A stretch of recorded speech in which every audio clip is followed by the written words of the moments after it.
Hello everyone.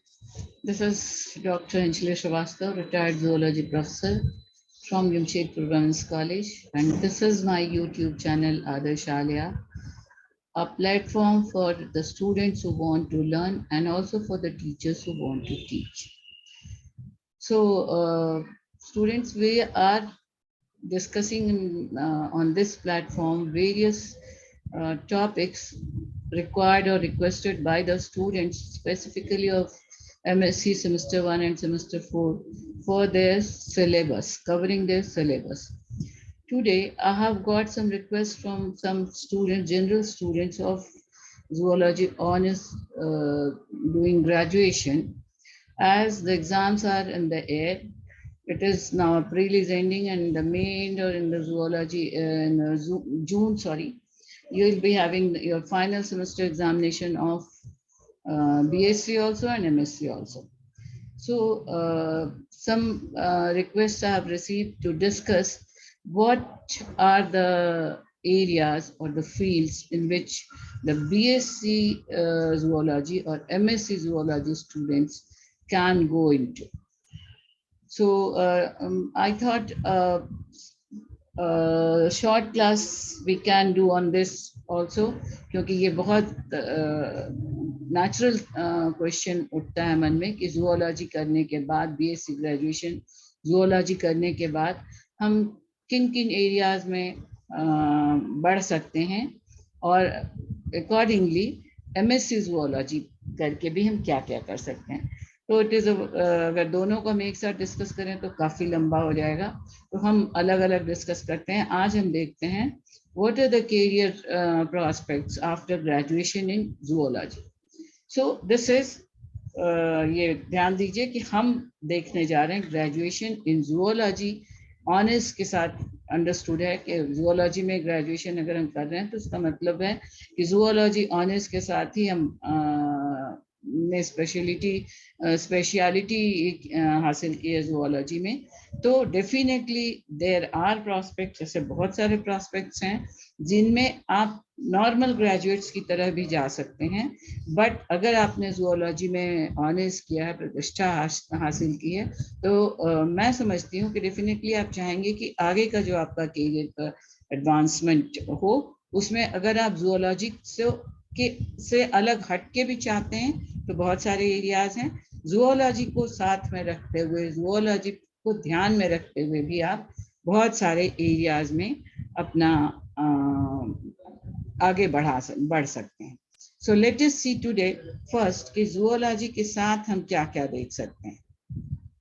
Zoology अगर हम one by one देखते हैं. पहले हम ये देखते हैं zoology graduation and then we will see zoology after graduation, what are the careers.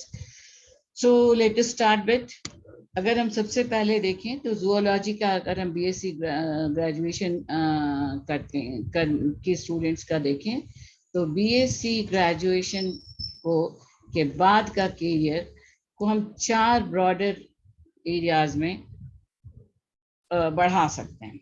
First is higher education. आप हायर एजुकेशन में सीधे अगर आप जाना चाहती हैं कि अभी आप करियर नहीं शुरू करें, आप पहले और कुछ क्वालिफिकेशन ऐड कर लें, तो that will be the higher studies. Second will be, बहुत सारे लोगों को स्थितियां अलाउ नहीं करती हैं, या बहुत बार आपका ही मन करता है कि अगर अब पढ़ाई स्पेसिफिक एरियाज में किया जाए, प्रोफेशनल एरिया प्रोफेशन के साथ साथ बढ़ा जाए और जॉब को प्रायोरिटी देते हैं. क्योंकि ऐसा भी होता है, जरूरी नहीं है कि आप बस मजबूरी में ही जॉब में जाएं. बहुत बार ये सही होता है कि आप जॉब को प्रेफरेंस दें, कुछ दिन जॉब कर लें, कुछ वर्क एक्सपीरियंस कलेक्ट कर लें और उसके बाद अकॉर्डिंगली आप देखिए कि आपका प्रॉस्पेक्ट उस जॉब में, जिस जॉब में आप हैं उसमें आपको कितना मन लग रहा है, कितना आपको फ्यूचर प्रॉस्पेक्ट दिख रहा है, उसके हिसाब से आप वहाँ टिकिए या लाइन चेंज कीजिए.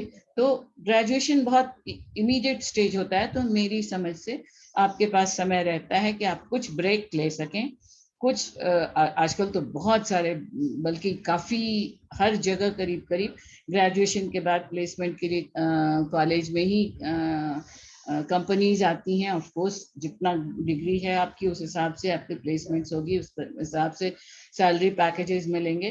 बट इनिशिएशन के लिए, इनिशियल स्टेज पे इट इज मोस्ट एडवाइजेबल, अगर आपको इंटरेस्ट है कि सीधा ग्रेजुएशन के बाद सीधे पोस्ट ग्रेजुएशन की पढ़ाई नहीं करने लग के थोड़ा ब्रेक ले लें, कुछ जॉब, मन के लायक जॉब जो डेफिनेटली, अगर हम जूलॉजी को keeping in mind zoology, we are looking into all these prospects, तो जूलॉजी के साथ साथ हम आगे बढ़ें तो that will be your job prospects. और इस जॉब प्रोस्पेक्ट को फिर आप बहुत सारे डिविजन्स में कर सकती हैं कि आप जॉब को कंटिन्यू करने के साथ साथ कुछ डिस्टेंट लर्निंग कोर्सेज कर सकते हैं, डिप्लोमा कोर्सेज कर सकते हैं, एग्जीक्यूटिव प्रोग्राम्स कर सकते हैं, पार्ट टाइम कोर्सेज कर सकते हैं। तो उस तरह से भी आप बढ़ा सकते हैं। तो that will be your third prospect, third area, that is job और profession plus studies.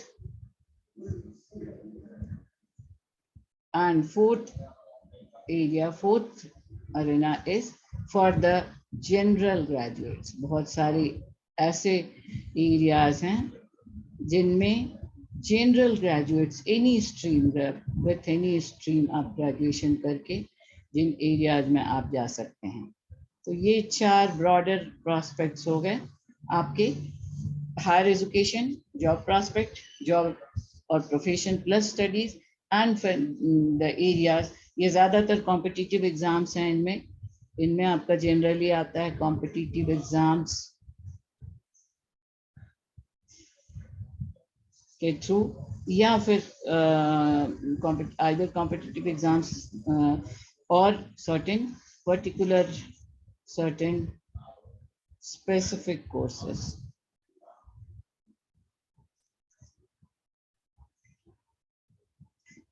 So let's start one by one. Higher education, जहां तक हायर एजुकेशन का आता है, ग्रेजुएशन के बाद मोस्ट एडवाइजेबल है कि कोई तो एक और एडिशनल मास्टर्स डिग्री आप ले लें। मास्टर्स डिग्री के लिए आप प्रोसीड करें, but not always. Masters degree आप तब लीजिए जब आप बहुत कीन हैं अपना नॉलेज बढ़ाने में। और मान लीजिए आप जूलॉजी को लेके चलते हैं, तो जूलॉजी के एरिया में ये एक बात ध्यान में रखिए कि बहुत बार ऐसे कोर्सेज हैं, बहुत सारे ऐसे एरियाज हैं जहाँ पे आपको जब शुरू करेंगे आप वो एरियाज को, तो आप ग्रेजुएशन से के बाद जाइएगा तब भी वहीं से शुरू करना होगा, पोस्ट ग्रेजुएशन के बाद जाइएगा तब भी वहीं से शुरू करना होगा। तो डेफिनेटली अगर आप वाकई पढ़ना, डिग्री बढ़ाना, नॉलेज के डेप्थ में जाना, या पर्टिकुलर एरियाज, मास्टर्स डिग्री का मतलब होता है स्पेशलाइजेशन, किसी पर्टिकुलर एरिया के डेप्थ में जाना और तब जॉब अपॉर्चुनिटीज को देखना चाहती हैं, तभी हायर स्टडीज को सेलेक्ट कीजिए। क्योंकि डेफिनेटली मान लीजिए आप लेक्चरशिप को पसंद करती हैं, तो ये एक बहुत लंबा प्रोसेस होगा। पहले आपको 2 साल की मास्टर्स डिग्री करनी होगी, इसका नेट क्वालिफाई, तो शायद खैर उसके लिए कोई ये शर्त नहीं है कि आप ब्रेक लेकर के या खाली नेट की तैयारी करके दीजिए, बट एडवाइजेबल हालांकि वो वही होता है। बट एनीवे, मास्टर्स डिग्री तो आप, नेट तो आप मास्टर्स के बाद करिएगा, तो पहले आप मास्टर्स कीजिए, फिर नेट के लिए जैसे भी आप प्रिपेयर करके कीजिए या डायरेक्ट साथ साथ चलिए। फिर रिसर्च में जाइए, रिसर्च का मतलब मिनिमम 3 to 5 years और आगे भी जा सकता है। तो अगर आप पढ़ने में बहुत कीन हैं, डिग्री में डेप्थ में जाने में बहुत कीन है, और उसी एरिया में जॉब प्रॉस्पेक्ट्स या करियर की अपॉर्चुनिटीज को खोज रही है, तभी you opt for higher education. Higher education में भी बहुत तरह के कोर्सेज हैं। अभी हम लोग देखेंगे स्टूडेंट्स रादर, कुछ बहुत सारे प्रोफेशनल अप्लाइड फील्ड्स भी हैं जिनमें आप मास्टर्स करके डायरेक्ट बेस्ट अपॉर्चुनिटीज प्रोफेशन के मिल सकते हैं आपको।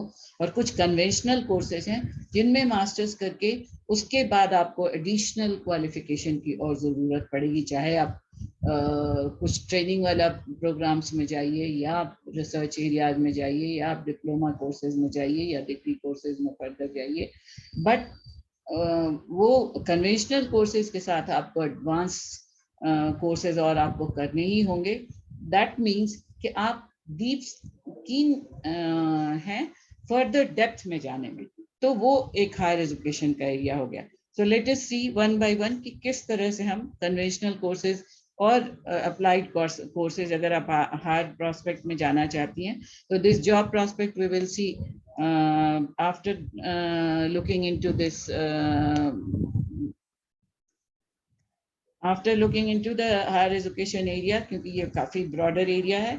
इसमें एक चीज और मैं पहले ही आपको बता दूं कि हम जूलॉजी के साथ बात कर रहे हैं, तो जूलॉजी आप हम जिन भी एरियाज के बारे में देख रहे हैं, दिस इज द जूलॉजी के साथ हम पढ़ रहे हैं। तो हायर एजुकेशन, अभी before going into the depth of the higher education, we will see what are the branches of BSc Zoology which you are in more or less extent, बहुत ज्यादा डेप्थ में नहीं है, बट क्या branches है zoology के जिनको आप ग्रेजुएशन लेवल पे पढ़ तो चुकी हैं या इंक्लूडेड हैं आपके सिलेबस में। और ऑफ कोर्स आगे जब प्रोसीड करिएगा, हायर एजुकेशन की तरफ बढ़िएगा, तो कितने सारे कोर्सेज हैं जिनके डेप्थ में आप जा सकती हैं, और ये बहुत ज्यादा है। तो इनको कैटेगराइज करने के लिए हम दो मेजर कैटेगरी में बांट सकते हैं, कन्वेंशनल ब्रांचेस और conventional courses and applied branches of zoology और अप्लाइड कोर्सेज ऑफ जूलॉजी।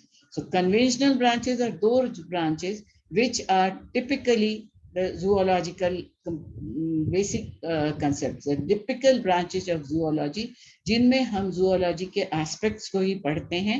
और वो applied side का मतलब होता है जो प्रोफेशनल लेवल पे प्रैक्टिकली अप्लाई करके हम आगे बढ़ा जा सकता है। तो अप्लाइड कोर्सेज जो हैं वो वैसे कोर्सेज हैं जिनको आप करके डायरेक्ट एंटर कर सकती हैं अपने प्रोफेशनल एरिया में, प्रोफेशनल के एरिया स्टार्ट कर सकती हैं विथ बेस्ट अपॉर्चुनिटीज। वहाँ पे आप रिसर्च अगर नहीं भी रिसर्च में जाती हैं तब भी आप बेस्ट अपॉर्चुनिटीज आपको मिल सकते हैं।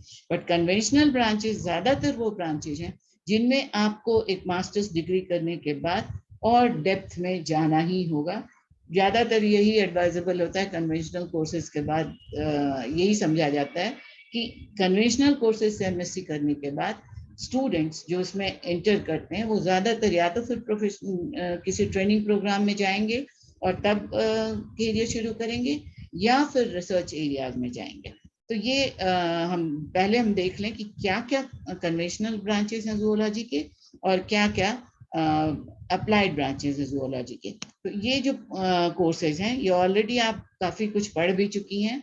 इनके ब्रांचेस थोड़ा थोड़ा में ही सही ग्रेजुएशन के लेवल पे 6 सेमेस्टर में आपने इनको टच किया हुआ है, थोड़ा मोर और लेस एक्सटेंट से। जैसे geography, zoography not geography, it is zoography, that is descriptive zoology, zoology को डिस्क्रिप्टिव वे में पढ़ना। कंपैरेटिव जूलॉजी, ये सब ब्रांचेस हैं जूलॉजी के जो आप पढ़ती आई हैं। Comparative zoology, study of animal, soil zoology, study of soil, mammalogy, study of mammals, geography, geographical study of biology. So एक एक इसीलिए मैंने पावर पॉइंट प्रेजेंटेशन बनाया है कि एक एक को डिस्कस करने चले जाएंगे तो बहुत ही लंबा क्लास हो जाएगा। तो हम I have just given the names and their introductory definition, you can say. Comparative anatomy है, देन हर्पिटोलॉजी है, एम्फीबिया रेप्टाइल्स के बारे में, एनिमल फिजियोलॉजी, एंटोमोलॉजी, इंसेक्ट्स की स्टडी है, behavioural ecology, behavioural study actually होना चाहिए था, it is behavioural study and ecology are different branches, which this is the behavioral study will be the ethology and the ecology will be the separate branch. Ornithology bird की study है, invertebrate and vertebrate zoology, then taxonomically oriented disciplines आ जाते हैं, systematics, identification and classification, the structural details will be there. Then these are so many branches of zoology, ethology, study of fishes हो गया, toxins हो गया, tools and technology हो गया, cytology, genetics, cytogenetics, ये सारे ब्रांचेस हैं। You can take their names, ये आप थोड़ा थोड़ा तो पढ़ के ही आई हैं बीएससी लेवल पे। इनके डिटेल्स अगर आप इनमें एमएससी करती हैं इन ब्रांचेस में, तो डेफिनेटली ये मास्टर्स डिग्री आपको टिपिकल जूलॉजी की मास्टर्स डिग्री मिलेगी। और इसके बाद डेफिनेटली आप वैसे ये भी सही है, हम अभी इसके बाद देखेंगे कि जॉब प्रोस्पेक्ट्स में अब गवर्नमेंट जॉब्स के लिए, प्राइवेट जॉब्स के लिए, आजकल तो प्राइवेट जॉब्स में भी हर फील्ड से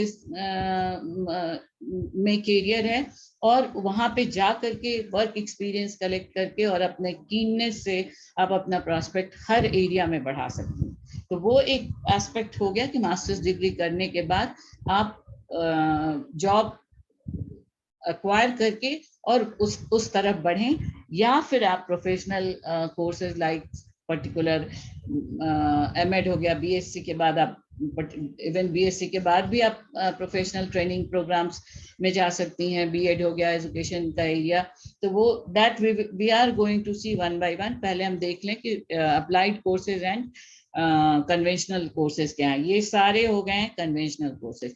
now the applied branches of zoology, जिनमें ये अप्लाइड एरियाज हैं जिनमें प्रैक्टिकली आपको these applied branches, as the name says applied, ये सोसाइटी में एप्लीकेबल है डायरेक्ट प्रोफेशन के लिए। तो ये ब्रांचेस हैं एपीकल्चर, जिसमें आप हनी बी के बारे में पढ़ती हैं। ये आप सोसाइटी में अपने आसपास डायरेक्ट जॉब भी हासिल कर सकती हैं, अपने लेवल पे भी शुरू कर सकती हैं, एंटरप्रेन्योरशिप के लिए भी जा सकती हैं। So these are the applied branches, जिसमें important branches we are looking, I have given you here. Apiculture हो गया, हनी बी की कल्चर के लिए, एनिमल हस्बेंड्री हो गया, domestication, breeding, rearing of animals हो गया, फिशरी पिसिकल्चर है, जेर्निटोलॉजी is the about the aging of the living organism, Eugenix, यूथेनिक्स, बहुत सारे ब्रांचेज हैं, हाइजीन है, लैब कल्चर है, पोल्ट्री है। अब हम हर ब्रांच के बारे में डिटेल्स बताने का हमारा यहाँ पे मेन पर्पस नहीं है। यहाँ मेरा मेन पर्पस है कि हम आपको बताएं कि आप क्या क्या एरियाज में आप अपना कैरियर बना सकती हैं। सॉइल जूलॉजी, सेरिकल्चर हो गया, silk culture, pearl culture, cryobiology, ये प्रिजर्व करने का। Cryobiology is a very interesting topic, जिसमें बहुत ही टेम्परेचर को लो डाउन करके पिट की तरह यूज करते हैं टिश्यूज को, और उनके अंदर टिश्यूज को जर्म की तरह, सीड की तरह फिल करके उसको क्रायोटेक्नोलॉजी से बिल्कुल उसको फ्रीज करके काफी समय तक रखा जा सकता है, बहुत ही लो टेम्परेचर में टिश्यूज को प्रिजर्व करके। And that is very interesting topic, cryobiology. इसमें भी बहुत अभी प्रॉस्पेक्ट्स आ रहे हैं, क्योंकि इसका यूटिलाइजेशन बहुत ज्यादा है। पिट की तरह यूज करके प्लांट के टुकड़ों को, उनके अंदर सेल्स को इनक्लोज करके बहुत लंबे लंबे ट्रैवल्स पे ले जा सकते हैं। एम्ब्रायोलॉजी में क्रायोलॉजी का बहुत ज्यादा यूज अब होने लग गया है। डेवलपमेंटल बायोलॉजी में आप अभी सुनती होंगी कि जो प्लासेंटा को प्रिजर्व करने का, स्टेम सेल को प्रिजर्व करने का, तो वो सारा जो बायोटेक्नोलॉजिकल पार्ट्स है, उसमें क्रायोबायोलॉजी का बहुत इंपॉर्टेंट रोल होता है। देन स्पेस बायोलॉजी, स्पेस में बायो इन्फॉर्मेटिक्स, ये टेक्नोलॉजी का पार्ट हो गया। फार्मेसी है, साइकोबायोलॉजी है, जेरियाट्रिक्स, ओल्ड एज से रिलेटेड प्रॉब्लम्स हैं, डेयरी साइंस है, फॉरेंसिक साइंस है, जिसमें क्राइम से रिलेटेड चीजें, डीएनए, फिंगरप्रिंटिंग वगैरह आता है। सो अप्लाइड साइड में इतने सारे बायोलॉजी के पार्ट्स हैं, जूलॉजी के पार्ट्स हैं, मॉलिक्यूलर बायोलॉजी हो गया, एक्सोबायोलॉजी हो गया, नोजोलॉजी हो गया, एग्रीकल्चरल साइंस हो गया, एक्वाकल्चर, एक्वापोनिक्स एंड हाइड्रोपोनिक्स भी बिल्कुल नया फील्ड है, जिसमें बहुत काम हो रहा है, रिसर्चेस भी हो रहे हैं। अब लैंड्स बहुत ज़्यादा फर्टाइल लैंड्स अगर नहीं अवेलेबल हैं, बहुत पानी नहीं मिल रहा है एग्रीकल्चर के लिए, इरिगेशन के लिए, तो बहुत सारे टेक्निक्स इवॉल्व किए जा रहे हैं कि कम पानी, कम सॉइल में एक ही तरह पानी का एक स्टोरेज से कई एक क्रॉप्स ऑब्टेन कर लिया जाए, सॉइल से, पानी से, एनिमल्स एंड प्लांट्स एक साथ ग्रो कराया जा सके। So these are the aquaponics and hydroponics. Then environment and water management, socio biology, medical science में, पैरामेडिकल साइंस में, बायोमेडिकल साइंस में, फार्मास्यूटिकल साइंस में, नर्सिंग में, क्रोनोबायोलॉजी में, these are so many applied branches. Apart from these traditional master's degree, many students prefer to go for a graduate diploma and certificate program. Diploma certificate programs भी full time jobs हैं, और जो कुछ ये these are certain particular area जिनमें कि full time और बहुत ब्राइट प्रॉस्पेक्ट के साथ आपको चांस मिल सकता है. These are wildlife forensic sciences, veterinary sciences, primatology and conservation. Wildlife conservation का है, प्राइमेट्स होते हैं जिनमें हायर मैमल्स आते हैं, तो इनके बारे में जानना. Animal welfare, ethics and law, subject such as photography, zoo keeping, journalism, ये सब में आप जा सकती हैं. फिर environment management is the very burning today's topic it is. और एनवायरनमेंट मैनेजमेंट में बहुत सारे इंपॉर्टेंट कोर्सेज चलते हैं. ये एनवायरनमेंट मैनेजमेंट के बारे में अगर आप थोड़ा ज़्यादा जानना चाहें तो you can go through this these slides. Now list of environment management courses. Environment management courses में क्या क्या courses आते हैं? These are some of the very important courses जो environment management से में masters degree के लिए आप जा सकते हैं. Diplomas mainly ये diploma courses हैं. Masters in environment management in natural sciences में post graduation in diploma in environment management. So these are certain areas in which you can go with the environment management. Then comes the research areas. बहुत सारे areas में Indian level पे भी, national level पे भी बहुत सारे areas में you can go directly with the either in an integrated course में जो पोस्ट ग्रेजुएशन एंड रिसर्च एक साथ कर सकते हैं, या पर्टिकुलर एरियाज हैं लाइक द IISc, IIScr, इनके फुल फॉर्म्स मैंने यहाँ पे दे दिए हैं. TIFR, NCBS, JNCASR, these are certain important institutions और द ऑर्गेनाइजेशंस जहाँ पर आप इंटीग्रेटेड पार्ट्स रूप में आप MSc PhD प्रोग्राम ज्वाइन कर सकती हैं और रिसर्च फील्ड में भी जा सकती हैं. Then this is a very particular programme, DMLT course after BSc zoology, diploma in medical lab technology, that is called as DMLT. अब ये DMLT के लिए इंडिया में ये इंस्टीट्यूशंस हैं, 7-8 इंस्टीट्यूशंस जो बहुत नोन हैं DMLT कोर्स के लिए, और बहुत these are the prestigious institutions for this course. You can opt for these for your higher studies. Then 4 medical courses after BSc zoology. BSc zoology करके आप सीधे MBBS में फिर से जा सकती हैं, बट वो 2 साल आपका वेस्ट हो जाएगा. बहुत बार MSc के बाद भी लोग जाते हैं, वो एक अलग फील्ड है जिसमें आप सीधा MBBS कोर्स 5 ईयर कोर्स के लिए भी जा सकती हैं. बट आप मेडिकल साइंस में 4 ऐसे इंपॉर्टेंट कोर्सेज हैं जिनमें आप MSc कर सकती हैं with medical background. These are MSc medical imaging technology, MSc medical lab technology. इनके बारे में डिटेल्स अगर हम सब बहुत अब देखने लगे तो it will be a very long class. अभी हम अगर आप डिटेल्स जानना चाहती हैं तो I have given in very short in these slides, you can go through. And if you have further, if you want further clarifications, right in comment box. किसी एक पर्टिकुलर एरिया के बारे में आप ज़्यादा आप लोग जानना चाहते हैं तो आप चैट बॉक्स में लिखिए, हम उसके बारे में अलग से डिस्कस कर सकते हैं. 4 कोर्सेज अभी हम देख रहे हैं कि BSc के बाद मेडिकल 4 इंपॉर्टेंट मेडिकल से रिलेटेड क्या क्या कोर्सेज हैं. पहला हमने देखा medical imaging technology, medical lab technology, then is the diploma in clinical pathology, and then MSc pediatric nursing. These are very important 4 areas जिनमें आप डायरेक्ट मेडिकल कोर्सेज कर सकती हैं आफ्टर योर BSc. कुछ पैरामेडिकल कोर्सेज भी हैं विच में guide in specialising career path and help pursue your dreams.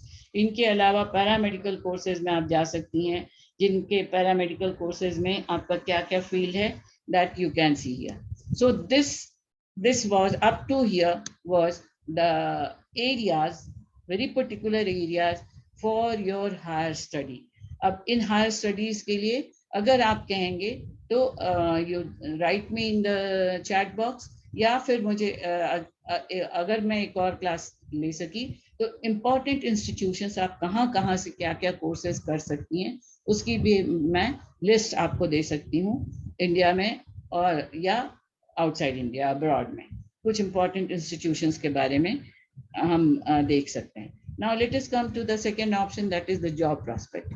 Job prospect में आपके दो ब्रॉडर प्रॉस्पेक्ट हमेशा होते हैं प्रोफेशनल एरिया में, government jobs, public sector and private sector.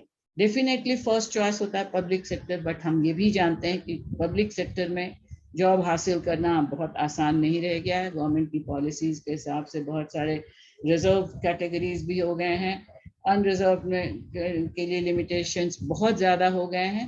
तो इन पॉलिसीज, नेवर टू वरी, आप एंटरप्रेन्योरशिप के लिए भी जा सकती हैं। That I have just forgot to mention in the first slide. सिर्फ 4 ही क्यों, 5वां सबसे इम्पॉर्टेंट जो एरिया है एंटरप्रेन्योरशिप का, आप हर तरफ से हर एरिया को टच करते हुए या इंडिपेंडेंटली एंटरप्रेन्योरशिप में जा सकती हैं। स्मॉल स्केल इंडस्ट्रीज के से शुरू करके जो हमने अप्लाइड साइड देखे, उनमें से बहुत सारे ब्रांचेस हैं जिनको आप लेके बहुत कम इन्वेस्टमेंट के साथ एंटरप्रेन्योरशिप के लिए डायरेक्ट जा सकती हैं। तो वो एक जॉब प्रॉस्पेक्ट में जो मैंने यहाँ मेंशन नहीं किया है, बट जो मेरे हिसाब से सबसे ब्राइट साइड है एंटरप्रेन्योरशिप का, सबसे ब्राइट साइड है, that should be the entrepreneurship.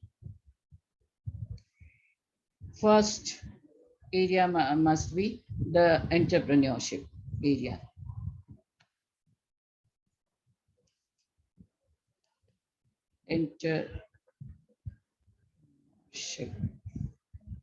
जिसको कि आप एकदम अलग से हम लोग इस पर डिस्कस कर सकते हैं। अगर आप कहिए, आप कमेंट बॉक्स में लिखिए एंटरप्रेन्योरशिप पे हम किस तरह से जॉब प्रोस्पेक्ट, अप्लाइड ब्रांचेस जो हमने देखे उनमें से बहुत सारे ब्रांचेस को सेलेक्ट करके आप एंटरप्रेन्योरशिप के लिए स्मॉल इन्वेस्टमेंट से होम लेवल पे, विलेज के लेवल पे, आसपास के सराउंडिंग एरियाज में एंटरप्रेन्योरशिप शुरू कर सकती हैं। That must be, I just forgot to mention over here. अब जॉब प्रॉस्पेक्ट में जाने पर मेरे हिसाब से सबसे पहला ऑप्शन तो देखिए एंटरप्रेन्योरशिप, जिसमें आप नौकरी खोजने नहीं जाइए, नौकरी देने की स्थिति में आइए। So, अपने लिए भी ब्रेड बटर और ही क्यों अर्न कीजिए, बहुत आराम से रहिए, और कुछ लोगों को भी साथ में लिविंग प्रॉस्पेक्ट्स दीजिए। तो एंटरप्रेन्योरशिप के लिए तो हम एक पूरा अलग से क्लास कर सकते हैं। Just let me know, otherwise अगर मुझे मौका मिला तो मैं जरूर इस पर एक क्लास डालना चाहूँगी।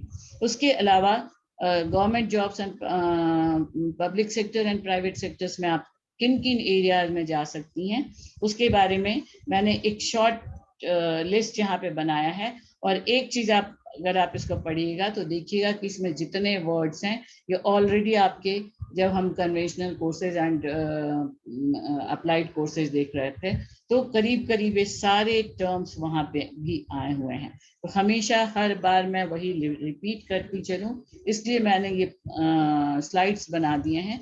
यू कैन गो थ्रू, आप इसको रीड कर सकती हैं। किसी पर्टिकुलर एरिया के बारे में आप स्पेसिफिकली कोई जानना चाहें तो बताइए, या फिर मैं देखूंगी अगर मुझे समय मिलेगा तो मैं, जैसे मेरे डेफिनेटली मैं एंटरप्रेन्योरशिप पर एक क्लास लेना चाहूँगी जिसमें मैं स्पेसिफिकली एम्फसाइज करना चाहूँगी कि किस तरह अपने सराउंडिंग एरियाज में हम छोटे स्केल्स पे, छोटे लेवल पे इंडस्ट्रीज लगा सकते हैं और खुद अपनी भी अपना करियर, अपना फ्यूचर बना सकते हैं, और साथ साथ अपने सराउंडिंग्स में, बल्कि कम पढ़े लिखे जो बहुत ज़्यादा पढ़ाई नहीं कर पाए हैं उन सब को अपलिफ्ट कर सकते हैं। So let us see here the job prospects after the zoology. These are all the branches. Environment से, wildlife conservation से, आप competition से इंडियन फॉरेस्ट सर्विसेज में जा सकती हैं। इंडियन फॉरेस्ट सर्विसेज में फॉरेस्ट रिलेटेड सर्विसेज में बहुत तरह के प्रॉस्पेक्ट्स हैं जिनमें आप गवर्नमेंट जॉब्स के लिए भी जा सकती हैं और पब्लिक सेक्टर्स में भी ट्राई कर सकती हैं। अगर हम यहाँ से शुरू करें, there are several avenues that after completion of BSc Zoology, these are certain specific areas which I have mentioned here.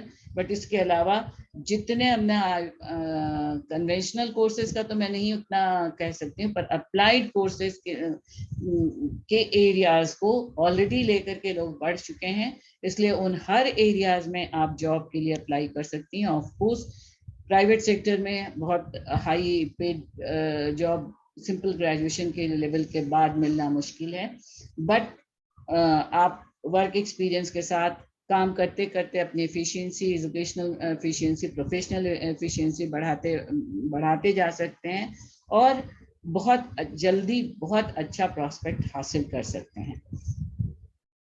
Courses higher studies में आप जस्ट फॉरगॉट टू मेंशन, आप बीएड बैचलर ऑफ एजुकेशन की training के programmes के लिए या physiotherapist के programme के लिए या फिजिकल ट्रेनर के प्रोग्राम्स के लिए और भी बहुत सारे एरियाज हैं। एक्चुअली ये इतना वास्ट चैप्टर है कि हम जितना देखते जा रहे हैं उतने और पॉइंट्स निकलते चले जा रहे हैं। So I just forgot to mention that training programmes after BSc graduation higher studies में भी एक बहुत ही ब्राइट एरिया है जिसको एक्वायर करके आप डायरेक्ट प्रोफेशनल लाइन में जा सकते हैं with full efficiency, best offers के साथ, जिसमें एजुकेशन, अगर आप टीचर बनना चाहते हैं, अगर आप फिजियोथेरापिस्ट बनना चाहते हैं, आप फिजिकल ट्रेनर बनना चाहते हैं, तो वो सारी एरियाज के लिए एक ट्रेनिंग प्रोग्राम्स भी हैं जो डेफिनेट टाइम पार्ट के हैं, फुल टाइम प्रोग्राम भी हैं, उनमें पार्ट टाइम प्रोग्राम्स भी हैं और डिस्टेंट लर्निंग प्रोग्राम्स भी हैं जिनके थ्रू आप प्रोफेशनल एफिशिएंसी हासिल कर सकती हैं। Now, these are some of the lines in which you can go and you can have the government jobs. In areas में आप बहुत सारे गवर्नमेंट जॉब्स के लिए स्पेसिफिकली अगर आप इंटरेस्टेड हैं तो ये सारे एरियाज हैं under forest services, agricultural research and research area, Ministry of Environment, National Dairy Institute, Zoological Survey of India, Wildlife Organizations, Institute of Advanced Study in Science and Technology, Biodiversity Boards, Forest Department, Research Institutes. ये इन areas में आप, these are the specific area जिनमें आप government jobs के लिए apply कर सकती हैं. These are again at almost, this is the repetition of the previous slide. ये specific areas हैं जिनमें आप गवर्नमेंट जॉब्स के लिए कंपटीशन से हासिल कर सकती हैं और आगे बढ़ सकती हैं. Now these are just to mention you, ये 3 बहुत ही टॉप गवर्नमेंट की कंपनीज मानी जाती हैं for the highest paid government job with zoology. This is the WII, Wildlife Institute of India, Zoological Survey of India, JSI, and National Institute of Oceanography, NIO, that is Senior Project Associate. These are this is the very confined 3 institutions. Now the third prospect is job plus professional courses. इसमें distant learning programmes हैं, part time और night learning courses हैं, online certificate courses हैं. इन courses में I have got from कुछ some distant learning universities in India. ये एक list मैंने डाला है, आप इनके थ्रू जा सकती हैं. इन यूनिवर्सिटीज में डिस्टेंट लर्निंग से 2 ईयर 3 ईयर के प्रोग्राम्स हैं जो डिस्टेंट लर्निंग में हैं. इनके साथ आप प्रोफेशन के साथ साथ इनको आप कर सकती हैं. और ओपन यूनिवर्सिटीज़ हैं, ओपन स्कूल्स हैं जिनके थ्रू आप डिग्री भी हासिल कर सकती हैं, प्रोफेशनल लाइन में भी बढ़ सकती हैं और अपने करियर को डिजायरेबल हाइट तक ले जा सकती हैं. Now these are some of the latest university distant education: Madras University, Madurai University, Maharshi Dayanand University, Mangalore University, Manyam Sundarnar University. These are certain institutions in India. Now this is certain more.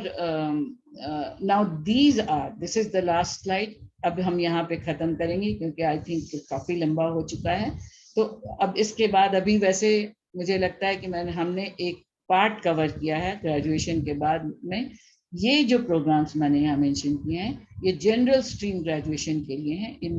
इनके अलावा banking के लिए, probationary officer and clerical jobs, दोनों में ही banking का clerical jobs भी काफ़ी prestigious माना जाता है. अच्छी अर्निंग, अच्छे पर्क्स हैं, अच्छी फैसिलिटीज़ हैं, तो वो सारे चीज़ें हैं. फिर ये B Ed, LLB, PhD, distance education program, PGDCA, MBA programs, ये सिर्फ जूलॉजी के लिए कन्फाइन नहीं है. ये किसी भी स्ट्रीम से स्टूडेंट्स ग्रेजुएशन करके ये सारे कोर्सेज में जा सकते हैं. ये भी डिस्टेंट एजुकेशन के भी हैं और ये full fledged programs, full time programs भी ये सारे आपको मिलेंगे.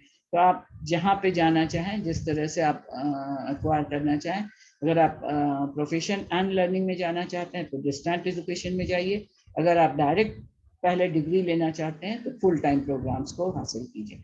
So with this and I am ending here because it has become I think a very long